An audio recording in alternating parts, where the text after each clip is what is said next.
there's an undercover policewoman in there, and she's called her colleagues here, right?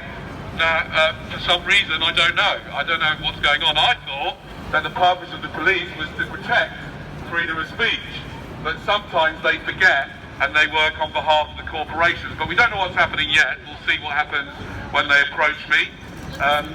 What can I ask you what you're doing here, please, sir? You'd like to ask me the same question. I know you would, but I'm asking you first. What on earth are you doing here, sir? You're asking me what I'm doing here, and I'm asking you, what are you doing here? Please, I asked the question. Have the courtesy to answer my question, please, sir. What exactly? You're here to speak to me. Why? Why are you here to speak to me? No, I'm asking you. I'm asking you. I'm answering your question with a question. Why are you here to speak to me? Why? I did answer your question. I responded to your question with a question. Can I ask you, sir, am I permitted to respond to your question with a question? That's not an answer, it's a question. I'm asking you a question. I say, dear fellow human being dressed up in a fancy costume, can you tell me please, am I permitted, not that I usually get permission to do things, to answer your question with my own question? Am I allowed to do that? You're not going to answer any of my questions, right? Good, well thank you very much. It's been very nice to know you. If anybody else would like to answer my question, any of your colleagues would like to answer any of my questions, I'd like to ask you, madam, why did you call the police just because I'm speaking on a megaphone, please? Oh, the store called the police. And why did they call the police exactly when you were here in the store? I came across it directly. You came across it directly, yes, but have I broken the law? No, but we're here to monitor the situation. You're here to monitor the situation. Oh, good. Make sure that I don't say anything that I'm not allowed to say. No, it's causing a group gathering. Oh, causing a group gathering. Oh, sorry. I didn't notice, by the way, in Leicester Square when there was a film release, I didn't notice that there was any bothering about that. Which is then causing people to have to use the road. People do not use the road, please. Please come in. Come a little bit closer. Come a little bit closer. I cannot take any responsibility, by the way, if you guys want to hear and watch what's going on, as I, who am just exercising my right to freedom of speech, am all of a sudden approached by 4 people who are being paid by a very dodgy and dangerous gang known as the government. I don't know how you can even show your face, bearing in mind that a woman like Theresa May or David Cameron, who was known in his youth to do strange things with strange animals, well, they're not that strange, I suppose, they're fine, right?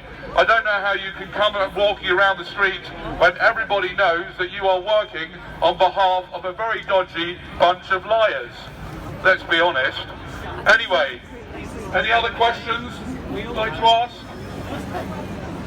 I'm sure you can, what I would like to suggest maybe, guys, is perhaps you could, like, radio headquarters and see if you can find some law that you could get me on. Do you know what I mean?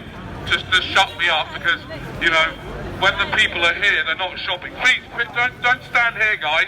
You're meant to be shopping. That's the point of being here. You're meant to be buying things. Now, get back to the shops. I don't want to get in trouble for getting in the way of their very important activity called shopping. And by the way, thank you very much, the Body Shop, for calling the police. I should be calling the police. I should be calling the police for this sexual innuendo, right? There are children walking past here.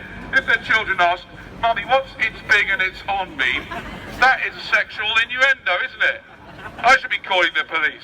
How dare they call the police? Actually, I should charge them for this because they're getting free publicity. And anybody who knows anything about marketing knows that all publicity is good publicity. Now, ladies and gentlemen, by the way, if you do have trouble with the police, always carry a megaphone on you. I've found that it usually works, and especially, by the way, another thing with the police, by the way, which I just showed you as the technique, is, you see, they want to be the ones in control. The person asking the questions is always the master. The slave answers the questions. So you see, I came up to him and I asked him what he was doing here. And he said, that's what I wanted to ask you. I said, I know you did. But what are you doing here? You see? And he couldn't cope with it because he wants to be in control of the conversation, you understand? But the question is, what exactly are you doing here? Thank you. Take care. Nice to meet you. Yay! Take care. Give me a hug. I'm You think you should give me a hug? Yay! Come on. Don't worry, I won't hurt you. What about you? Come on, one of you officers give me a hug. Come on, this one's got lovely dimples. Look at that. Look at the dimples. Right, ladies and gentlemen, that's it. I'm going from Body Shop now. You called the police on me. I give you free publicity and you call the police on me. That's not nice. Ladies and gentlemen, thank you very much. If you like what I'm doing, Social Experimentalist on YouTube. If you don't like what I'm doing, it's probably because you don't really understand, which is fine. Not everybody gets it. My mother-in-law doesn't get it.